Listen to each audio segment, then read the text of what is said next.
Hi everyone, welcome to my channel. My name's Lorraine and I'm the owner of Under One Umbrella Designs.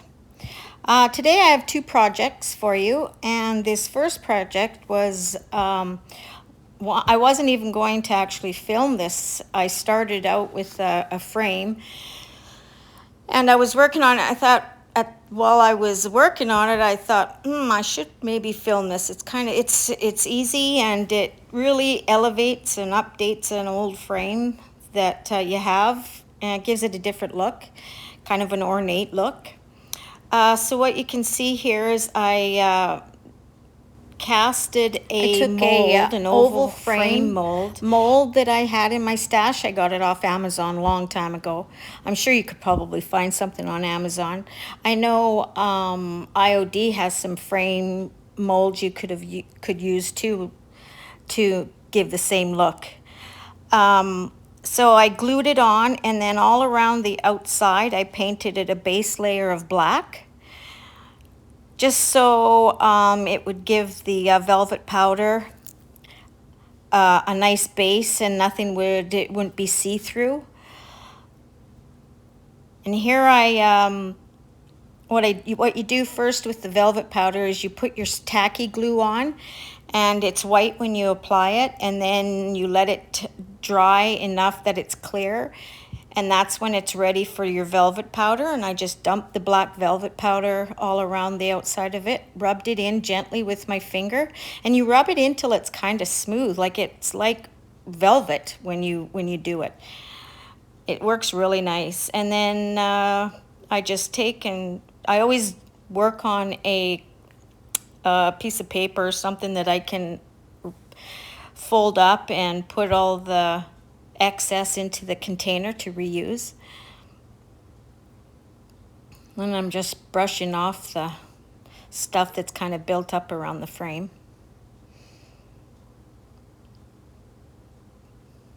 I'm just showing you there how nice that it's just really smooth, and yeah, it just looks like a piece of velvet glued on. I really love that velvet powder. Oh, and there, and I'm just putting in the frame back together, taping it all up. This is my frame, so if it was to sell it, I would be redoing the back really nice, but it's for me.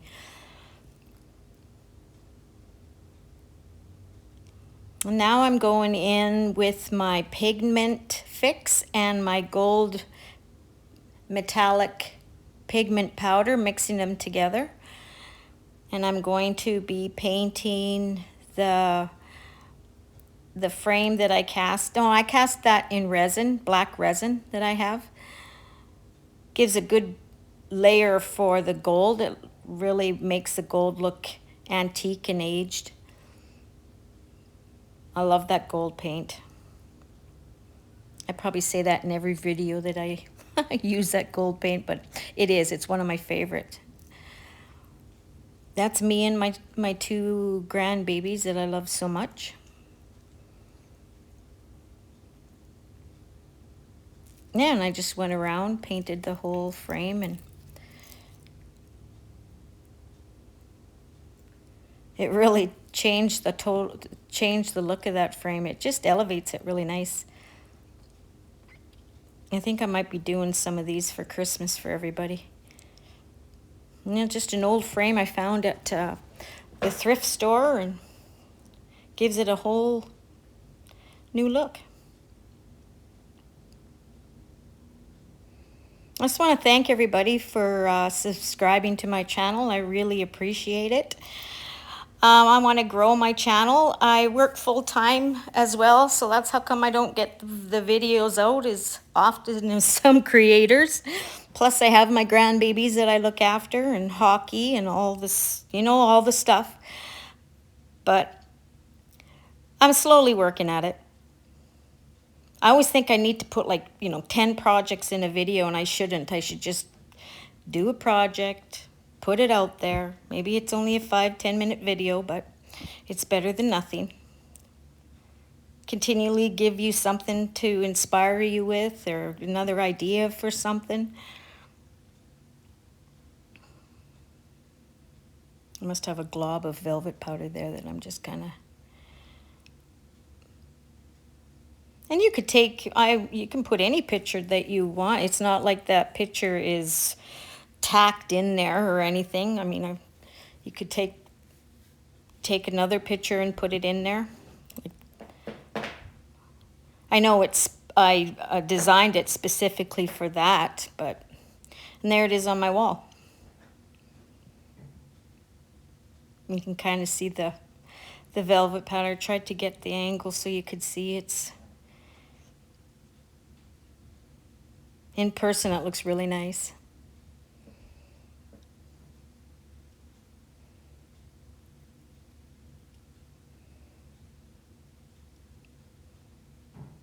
And so here I'm going to be going into project number 2. This one was a marriage of two pieces I found at the thrift store, a candelabra and a glass vessel that I glued together. It started out as a black candelabra, then I painted it black, or white, sorry, and I did some work to that and didn't like it, so it changes. What I'm trying to say is that this evolves, this project. So I took some transfers from the, I think it's called Partridge Lane transfer book, and I took a bunch of the little ornaments and a little bit of the garland, and I'm just kind of embellishing the top of the vessel, the glass vessel with it. And I cut the garland into little pieces as it is a lot easier to apply and make it go around the circumference of the jar than trying to, well, you can't do it with the long one because it wouldn't go around. It would go off different directions. So cutting it into smaller pieces, easier to work with. You can't tell that it's cut up at all. It just makes it a lot easier to work around there, around the circumference. You just rub it down with your transfer stick, and putting transfers on glass is like cutting warm butter. It's so easy. Just cleaning it up as I go. I made that little stand that holds circular objects just out of a frame, cut it up on a 45-degree angle, and nailed it together, and yeah, it really works well. So if you have another old frame laying around the house, cut it up and you'll have a little stand to hold your round objects so they're not rolling all over your desk while you're working on them.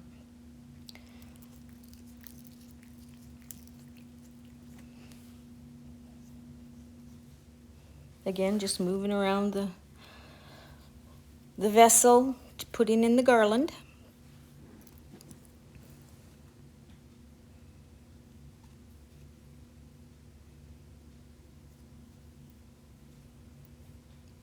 And then I'm applying all the little ornaments. And it was good that I could see through the glass, so I could kind of put them on in equal distances between each other. And then I kind of staggered them, short and long, and didn't want them all exactly the same.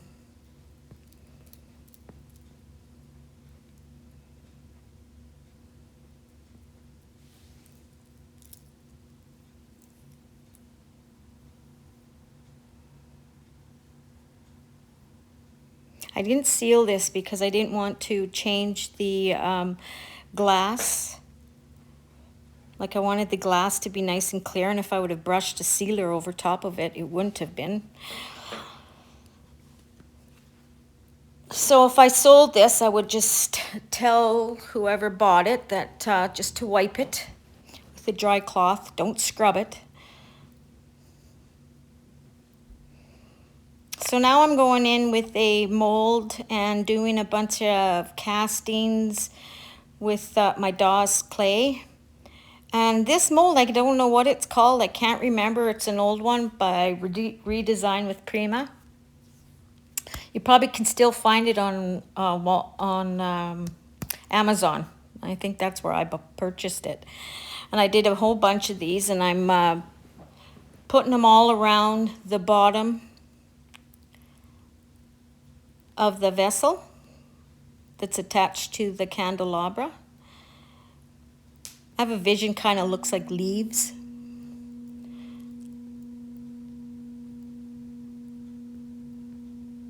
So I did that all around, and I actually, you'll be able to see in the next frame that I actually cut out part of those castings because they were too long. I didn't like the look when I stood it up. So you can see that they're a lot shorter. I just like that look better. And now I'm painting it with Bayberry by Fusion, an all-in-one paint. Has a primer and a top coat. And I think I did probably 2 coats with that. You can see that I had the antiquing over that. I just didn't like that look. I wanted it to look more Christmassy. So I thought I'd bring in the colors that I had in the transfers. Oh, and there I'm using the Pentart antiquing wax, antiquing wax in green, and it has kind of a gold shimmer in it. It's really pretty. And then I use antiquing wax, or the wax paste in gold, just to do some highlights, and I rub that all around the details, kind of just highlight the details in the candelabra and on the leaves that I put on them.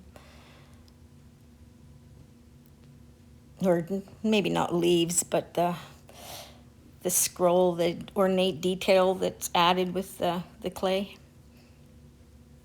And I sell IOD clay, and I like it for some things, but it hurts my hands after a while. The DOS clay is a lot softer for me, so that's why I prefer to work with the DOS. And then I just clean the glass really well. And here's some pictures and a little video of it with, I put some like berries in it, and with the candle.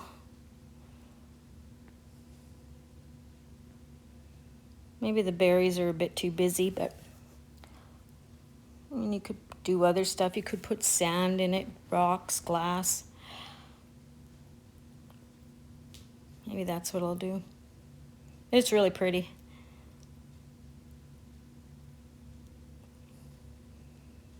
So I want to thank everybody for clicking on the video. I've got some gingerbread stuff coming out and some shelf sitters, so keep a watch out for those, and we'll see you next time. Thanks everyone. Bye.